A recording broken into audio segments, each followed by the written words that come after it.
So Vikram Nair.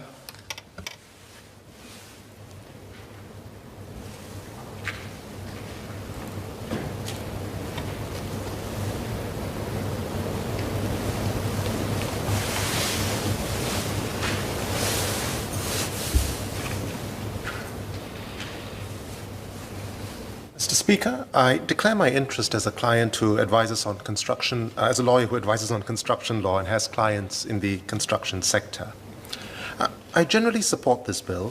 This bill extends many of the interim relief measures that were provided to the construction sector to deal with COVID-19 for a further 6 months. The construction sector has been hard hit.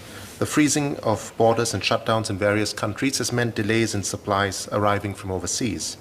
Locally, manpower constraints have been acute as it has been difficult to get workers from abroad, while workers located in Singapore have been prevented from working or delayed from working by general lockdown as well as safety measures taken in the dormitories. Labor costs have also risen as employers compete with each other for the limited available manpower. Now, against this backdrop, the government's interventions have provided an important lifeline for those in the construction sector. Extensions of time have been given for performance of obligations, which is vital because liquidated damages may kick in otherwise. The rights to call performance bonds have been limited, and effectively legislation has prevented parties from penalizing counterparties who cannot perform because of COVID-19. Now, generally, I think this is a well-thought-through bill that tries to carefully share the burden of losses arising from COVID-19. Now, absent legislation, I think it is likely that many of the hardships would fall on these smaller players in the value chain. I do have a few clarifications to ask the Minister of State, though. One group that will suffer from delays in construction is the ultimate purchaser. Now, to cushion the blow for these purchasers, there are provisions here permitting them to make claims against developers for a portion of any additional rental expenses they may incur as a result of having to find alternative accommodation during the period of delay.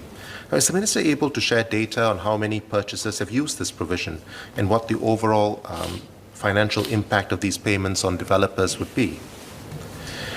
The aim of this legislation is to share costs and losses across the value chain, and I'm interested to know how effectively this is being done in practice. The third question I have is, while extensions of time are being given for project completion, payment is the lifeline of the construction sector, and work is still expected to continue during this period. Now, is the government aware of companies in hardship because they are expected to continue to work but are unable to receive payments in the meantime as a result of this legislation? Now, this will typically apply to the main contractors and others who may be sandwiched. So what will happen is the subcontractors who are below them may be able to get extensions of time from delivering against their obligations, which means that the work the contractor higher up has to do to receive his payment will not be complete. But this contractor higher up the value chain may have to pay other subcontractors who've done their work. So I'm just curious whether any larger contractors or contractors in the middle of the value chain have been facing hardship and may face further hardship as a result of this. Now, my suggestion to deal with this, of course, would be for developers and main contractors in turn to take a more reasonable approach in making payments to contractors lower down the value chain for partial completion of work, even if this means entire milestones may not have been completed as required under the contract.